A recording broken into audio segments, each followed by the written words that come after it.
और इस वक्त की एक बड़ी खबर सुप्रीम कोर्ट से आ रही है। मोहम्मद जुबैर को अंतरिम जमानत मिल चुकी है। अब यूपी पुलिस के मामलों में अंतरिम बेल मिली है। यूपी पुलिस के मामलों में यूपी, आप सबको पता है कि इस समय वो सीतापुर की जेल में हैं और उन्हें पुलिस कस्टडी दी गई थी, लेकिन अब सुप्रीम कोर्ट से ये आदेश दिया गया है कि शर्तों के साथ उन्हें अंतरिम बेल दी जाती है, जमानत मिल गई है। हमारे साथी सौरभ शुक्ला हमारे साथ है। सौरभ, बताएं क्या हुआ है सुप्रीम कोर्ट में। हमारे साथ सौरभ जुड़ेंगे थोड़ी देर में। जो अब तक की खबरें हैं उनके हिसाब से अब उनके ट्वीट करने पर पाबंदी रहेगी। मोहम्मद जुबैर की जो शर्तें हैं उनके खिलाफ जो मामले हैं उनके मद्देनज़र सुप्रीम कोर्ट ने ये बात कही है। आज सरकार की तरफ से तुषार मेहता पेश हुए, जिन्होंने कॉलिन गोंजाल्विस जो कि पेश हुए थे मोहम्मद जुबैर के लिए, उनके ऊपर ये कहा है कि मोहम्मद जुबैर ने बहुत सारी चीज़ों को छुपाने की कोशिश की है, जैसे कि इस पूरे मामले में अर्जेंसी नहीं थी। इसका जवाब सुप्रीम कोर्ट के जज ने ये कहते हुए दिया है कि ये व्यक्तिगत स्वतंत्रता का मामला है, इसमें अर्जेंसी होती है। तो ये तमाम चीज़ें हुई हैं आज सुप्रीम कोर्ट में। जो बचाव पक्ष के वकील हैं वो खड़े हुए। इसके पहले हम सबको पता है वृंदा ग्रोवर ने उनको डिफेंड किया था मोहम्मद जुबैर को, और हाई कोर्ट में भी उनको का बचाव किया गया था। अब जुबैर जो है वो ऑल्ट न्यूज़ के संस्थापकों में से एक हैं, फैक्ट चेकर पत्रकार हैं, और इनका काम जहाँ पे भी लोग हेट स्पीच देते हैं या जहाँ पे भी गलत बयानी होती है उसको एक्सपोज करना इनका काम था। अब इस पूरे मामले में ये कहा जा रहा है, अभी जो मतलब है उसका आदेश आया है, उसका मतलब ये है कि आदेश सिर्फ यूपी पुलिस के केस में ही लागू होगा। जुबैर को अभी रिहा नहीं होंगे क्योंकि वो दिल्ली पुलिस के केस में जुडिशियल कस्टडी में है। तो ये एक एक करके इस तरीके के केस आएंगे, और सुप्रीम कोर्ट ने जुबैर को सीतापुर केस में शर्तों के साथ 5 दिन की बेल दी है। जुबैर कोई ट्वीट नहीं करेंगे, ना ही दिल्ली छोड़कर जाएंगे। और अभी दिल्ली वाला जो केस है उसमें उनको ज़मानत नहीं मिली है, उसके लिए उन्हें अलग से ज़मानत की अर्जी देनी होगी। सुप्रीम कोर्ट ने चूंकि उत्तर प्रदेश के मामलों में ठीक वैसे ही मामलों में ज़मानत दे दी है, तो इसके बाद अब इसी को आधार बनाकर दोबारा सुप्रीम को माफ़ करिए जो हाई कोर्ट है उसका रुख कर सकते हैं। और आज जो कुछ हुआ है उसमें ये कहा गया है कि कॉलिन जो कि जुबैर के वकील हैं, उन्होंने कहा कि मैंने जो ट्वीट किया उस पर पुलिस ने एक्शन लिया है, मैंने क्या गलत किया है। जो बजरंग मुनी वाला मामला है जिसको हेट मॉन्गर कहा गया है, उस मामले में राष्ट्रीय महिला आयोग ने भी बजरंग मुनी के बयान को संज्ञान में लेकर नोटिस दिया था। तो इस मामले में सवाल पूछा गया था अंदर सुप्रीम कोर्ट में जुबैर की तरफ से, क्या इन लोगों को हेट मॉन्गर कहकर गलत किया। इस मामले में जस्टिस इंदिरा बनर्जी ने कहा है कि अदालत सीमित अंतरिम जमानत इस शर्त पर देगी कि वह अदालत के अधिकार क्षेत्र से बाहर नहीं जाएंगे और आगे कोई ट्वीट नहीं करेंगे। तो इस तरीके की मोहम्मद जुबैर के खिलाफ बात कही गई थी सुप्रीम कोर्ट में। आज तुषार मेहता ने यह भी कहा कि जुबैर ने तथ्य छुपाए हैं। उन्होंने कहा कि उन्होंने कोर्ट को नहीं बताया कि इनकी बेल याचिका कल सीतापुर कोर्ट में खारिज कर दी गई। कोर्ट को नहीं बताया गया कि दिल्ली हाई कोर्ट ने यूपी पुलिस को ट्रांजिट रिमांड दी है। जानबूझकर उन्होंने अर्जेंसी पैदा की है।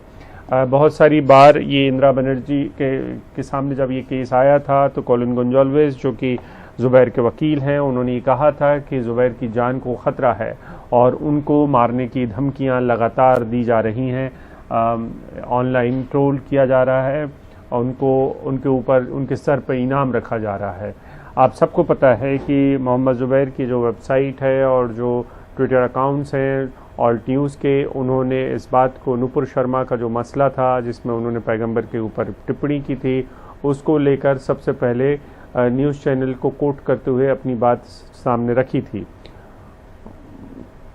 और हमारे साथी सौरभ शुक्ला जुड़ रहे हैं। सौरभ, बताएं क्या क्या हुआ सुप्रीम कोर्ट में, सिलसिलेवार किस तरीके से तर्क रखे गए। देखिए, जैसे अभिषेक बहुत दिलचस्प सुनवाई रही और तमाम वो तथ्य सामने आए जो यूपी पुलिस का इस पूरे केस में मत है। पहले हम बैकग्राउंड दे दें अपने दर्शकों को।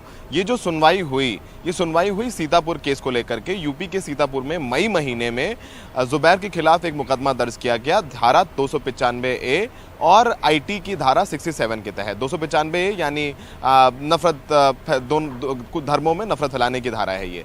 इसको लेकर के मामला दर्ज हुआ क्योंकि सीतापुर में एक कथित संत है बजरंग मुनि, उसने सरेआम जाकर के एक मस्जिद के बाहर बयान दिया कि वो मुस्लिम महिलाओं का खुलेआम बलात्कार करेगा। उस वक्त पुलिस भी मौजूद थी। तो जुबैर ने उस ट्वीट को उस बयान को ट्वीट किया और बजरंग मुनि को हेट मॉन्गर कहा था उसमें। इसको लेकर के बजरंग मुनि को तो गिरफ्तार किया ही था, लेकिन सीतापुर पुलिस ने जुबैर के खिलाफ भी इस ट्वीट को करने के लिए मुकदमा दर्ज किया था। इसको लेकर के पहले जब दिल्ली पुलिस ने इनको गिरफ्तार किया जुबैर ने, उसके बाद यूपी पुलिस ने हिरासत में लिया, सीतापुर पुलिस ने हिरासत में लिया और कल सीतापुर पुलिस ने कोर्ट में पेश किया जुबैर को और 6 दिन की कस्टडी मांगी। तो जुबैर की कस्टडी 6 दिन की मिली थी, लेकिन अब जुबैर को उस केस में 5 दिन की जमानत मिल गई है और सुप्रीम कोर्ट ने शर्तों के साथ ये जमानत दी है। अभिषेक, सुप्रीम कोर्ट ने कहा है कि जुबैर कोई और ट्वीट नहीं करेंगे और साथ ही दिल्ली छोड़ के बाहर नहीं जाएंगे। पर इसका मतलब ये नहीं है कि जुबैर अभी जेल से बाहर आएंगे, क्योंकि जुबैर अब भी, जो दिल्ली पुलिस ने मुकदमा दर्ज कर रखा है उसमें अब भी वो जुडिशियल कस्टडी में है। तो अभी जुबैर को जेल में रहना पड़ेगा दिल्ली पुलिस वाले केस में। उनको ये राहत मिला है सीतापुर पुलिस वाले केस में, जहां पर उन्होंने बजरंग मुनि का एक वीडियो ट्वीट किया था और ये कहा था कि हेट मॉन्गर हैं। इस केस में अब बात करते हैं अभिषेक की आज कोर्ट में क्या कुछ दलीलें रही। बहुत दिलचस्प जिरा रही। कॉलिन गोंजाल्विस ने कोर्ट में कहा, कॉलिन गोंजाल्विस अपीयर हो रहे थे जुबैर के लिए। उन्होंने कहा कि जुबैर ने कोई गलत काम नहीं किया है, जुबैर ने धार्मिक भावनाएं आहत करने का काम नहीं किया है, बल्कि जुबैर ने जो लोग धार्मिक भावनाएं आहत कर रहे थे उनका पर्दाफाश किया है और उनको हेट मॉन्गर बोल करके जुबैर ने कुछ गलत नहीं किया है, क्योंकि वो हेट मॉन्गरिंग कर रहे थे और उनके नफरती बयानों के लिए पुलिस ने उनको गिरफ्तार भी किया है। तो ये सब तमाम बातें कॉलिन गोंजाल्विस ने बोली हैं। कॉलिन गोंजाल्विस ने बोला है कि बजरंग मुनि की बयान को लेकर के, जिसमें उन्होंने ओपनली बजरंग मुनि ने कहा कि वो मुस्लिम महिलाओं का बलात्कार करेगा, उसको लेकर के जो दिल्ली की राष्ट्रीय महिला आयोग है उसने भी यूपी पुलिस को नोटिस दिया था बजरंग मुनि के बयान को लेकर के। तो जो जुबैर ने किया वो संविधान बचाने का काम था। संविधान के की जो लोग अवहेलना कर रहे हैं, संविधान के खिलाफ जो लोग काम कर रहे हैं, उनको उजागर किया है जुबैर ने,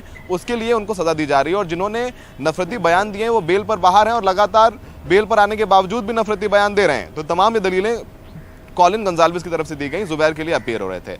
इस यूपी प्रशासन के लिए अपीयर हुए तुषार मेहता, जो कि सॉलिसिटर जनरल हैं। उन्होंने कहा कि जुबैर ने तमाम तथ्य छुपाए हैं।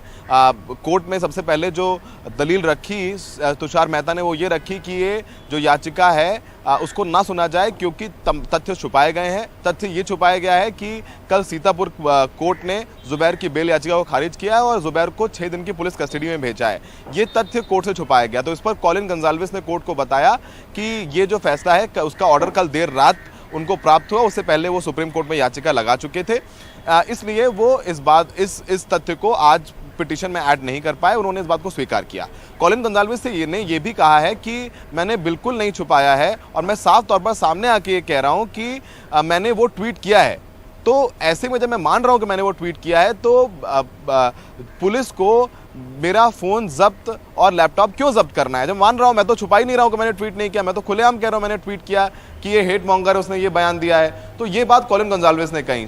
एसजी की तरफ से ये कहा गया कि तथ्यों को छुपाया गया जुबैर की तरफ से, एक पूरा सिंडिकेट है जो चल रहा है और फॉरेन फंडिंग की भी बात आई है ऑल्ट न्यूज को, और ऑल्ट न्यूज को कुछ ऐसे देशों से फंडिंग मिली है जो कि भारत के दुश्मन देश हैं।